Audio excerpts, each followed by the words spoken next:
Hello and welcome to the weekly update. Trucker Trader coming at you live from Louisiana, somewhere in New Orleans. Today is Thursday, April 23rd, 2026, and this is an update, weekly update. Currently, I'm on a load going back to Texas, and let's go ahead and bring up the question: is trucking worth it? Do you want to be an owner-operator? Is it worth it? Short answer is yes, it's worth it. I think it's worth it.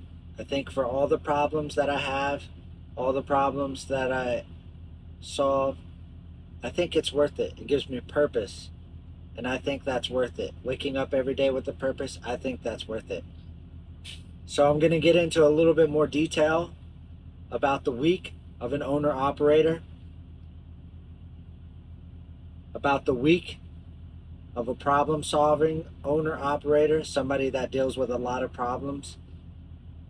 And it's not me specifically that only deals with problems, but me specifically, these are the problems that I dealt with in the past couple of weeks. Okay, so starting with about a week ago, we had a load coming out of South Carolina. This load went to Oklahoma, okay? That was a dog food load. That load paid pretty good. It was about $3,500 or so. I think it was about 35. It was about 2,500, something like that. But the week was a pretty good week. Anyway, we got to Oklahoma, got that load delivered, and then immediately picked up another load in Oklahoma from a pork plant. Now, this load didn't go to plant.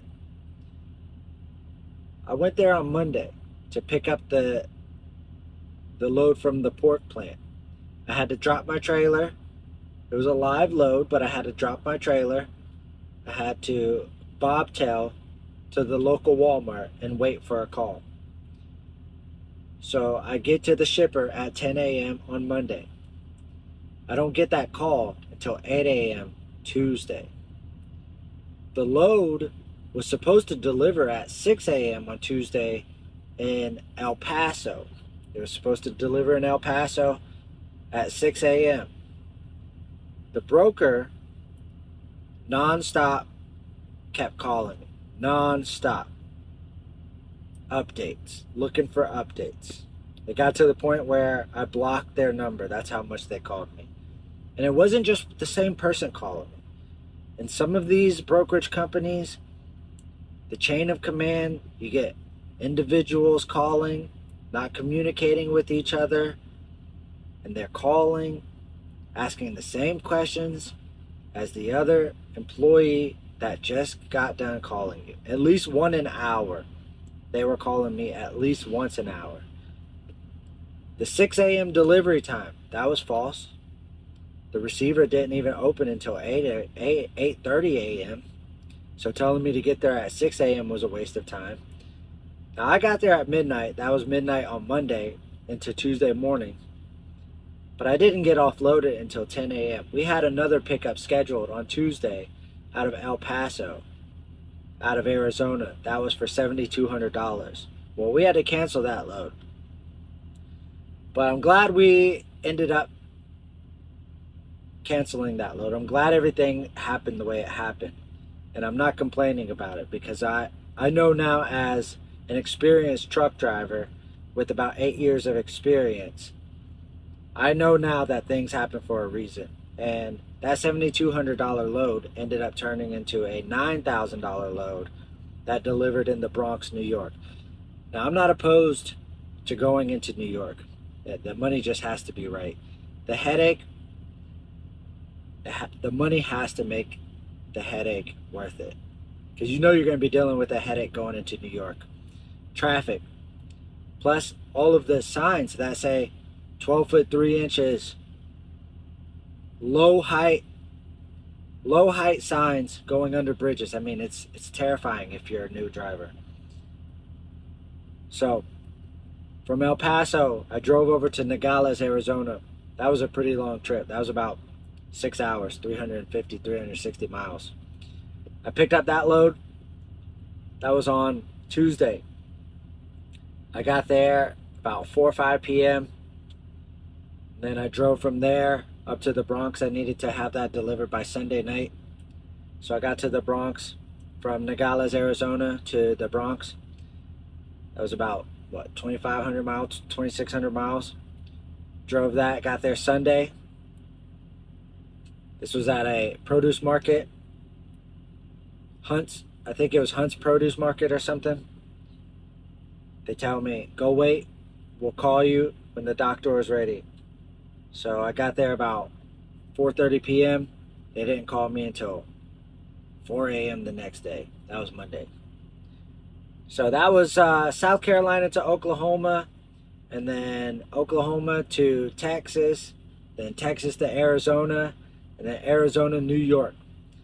I brought that week to $11,400 after all expenses. What hits my bank account is going to be about $6,200, maybe a little bit less, because tolls get taken out every month at the end of the month. So not a bad week.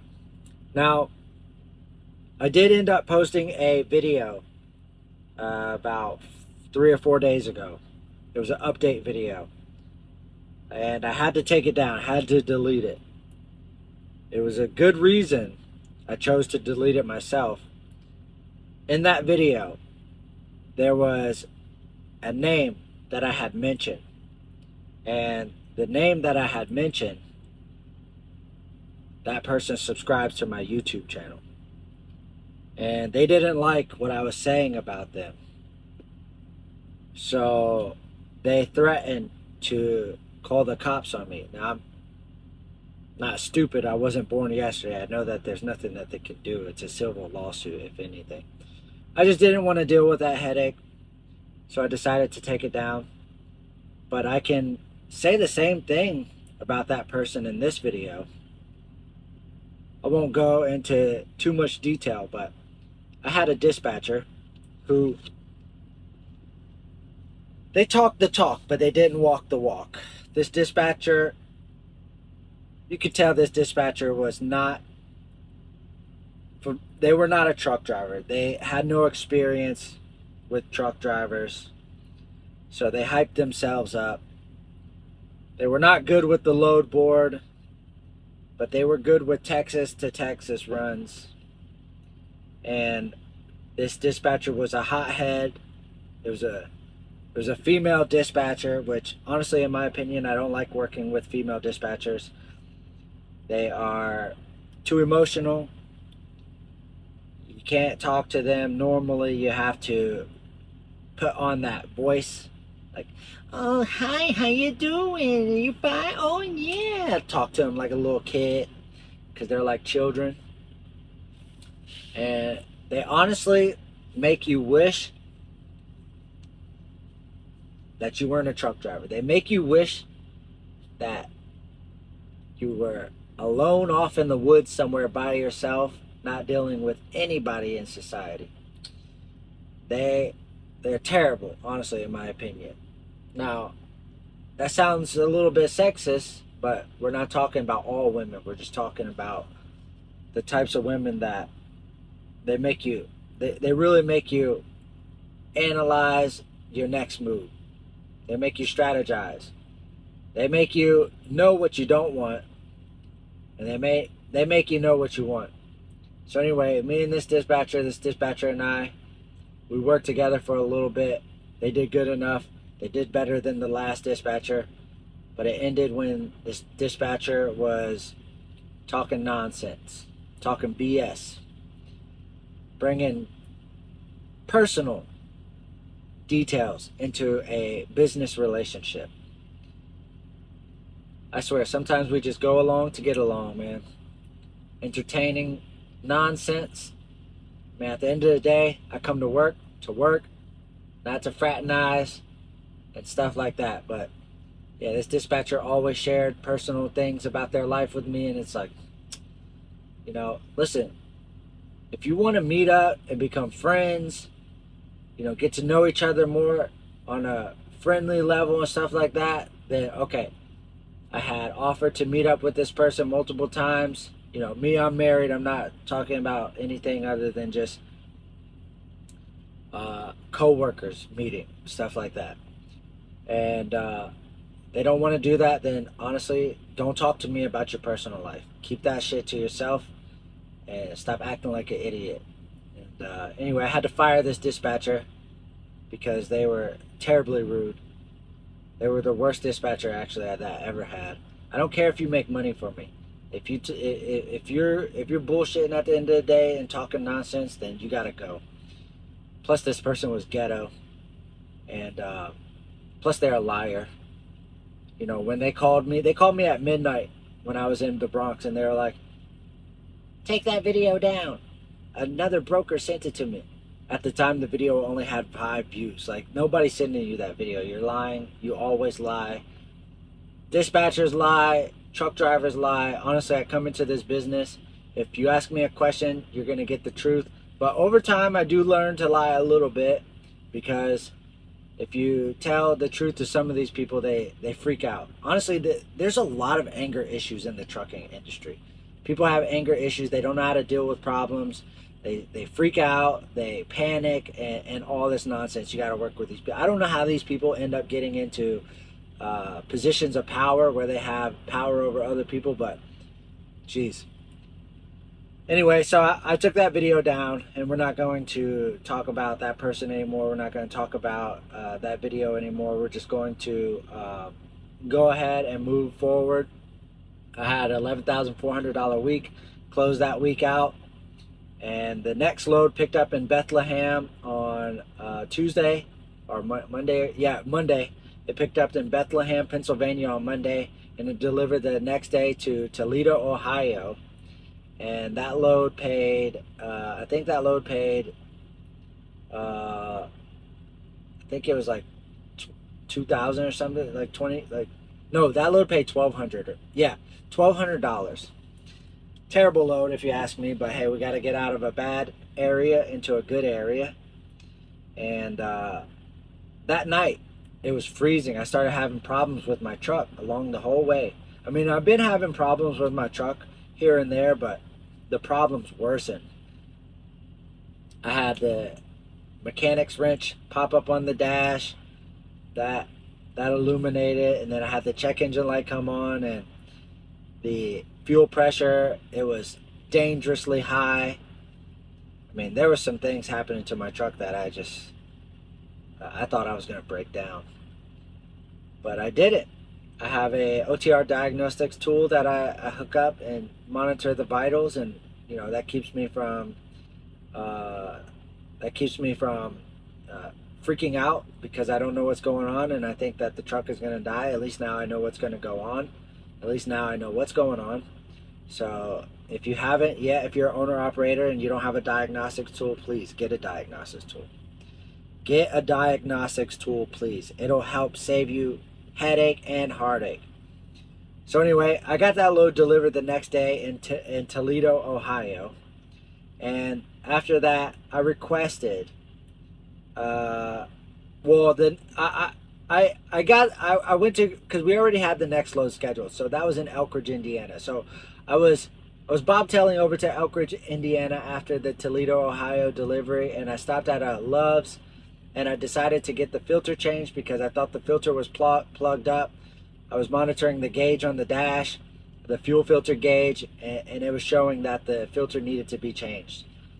So I stopped there, I got the filter changed, and I got the fuel water separator replaced. I had an extra filter in the truck, so I got that replaced, and when the mechanic took the fuel out of the fuel water separator, they showed me, and there was oil in the fuel. And the symptoms, honestly, are getting worse. So immediately I requested that I have to come back to Texas, because taking care of it in Texas is a lot better than breaking down over the road, needing a tow truck, and dealing with a mechanic that you're unfamiliar with. Thank God that I'm closer. I don't know if I'm going to make it to Texas. We're limping The truck is limping its way home, but it's better now that I'm in Louisiana, and this next load is very light, so it's almost like I'm deadheading back. My plan is to get this load delivered tomorrow in Temple, Texas. It's basically New Orleans, Louisiana to Temple, and that one pays $22.50. And so far for the week, we're at $5,850. That should be a decent paycheck, like $2,500 or so. Once I get this delivered tomorrow, because right now I'm at the second stop. I had to go to first stop in Jackson, Mississippi, drive down here to New Orleans, pick up the second stop.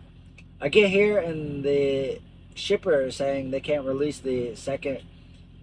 They can't release the load to me, the second part of the load to me, because of something to do with the vice president. So right now I'm waiting for instructions from the broker to tell me what to do next. And if they tell me to go, then I'm gonna go. I'm gonna head on over to Texas, deliver this load, go down to San Antonio, drop the truck off, pick up a rental car, see what the about the truck, what I have to do, get it to the mechanic. Then I'm gonna make my way over to see my mom, say hi to my mom. Then I'm gonna get back up to the apartment, which I live in Austin, Texas area. So get back up there, and I'm gonna be moving here in about a month or so.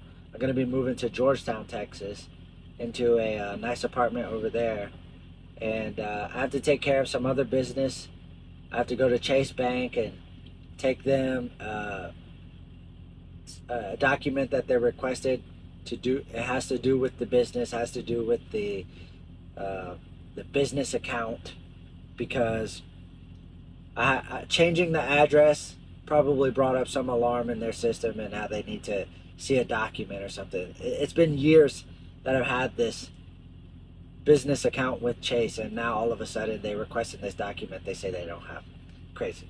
Anyway, so I'm gonna do a reset. I'll be home for about 5 days, hopefully not longer, but I suspect that the truck is gonna need a serious looking at. It's probably gonna cost me about, $5,000 to $10,000. So we're gonna see, and it looks like the lady's coming back over to tell me to get going. So I'm gonna go ahead and end this video here and get rolling, get back on the road. So that's my weekly update.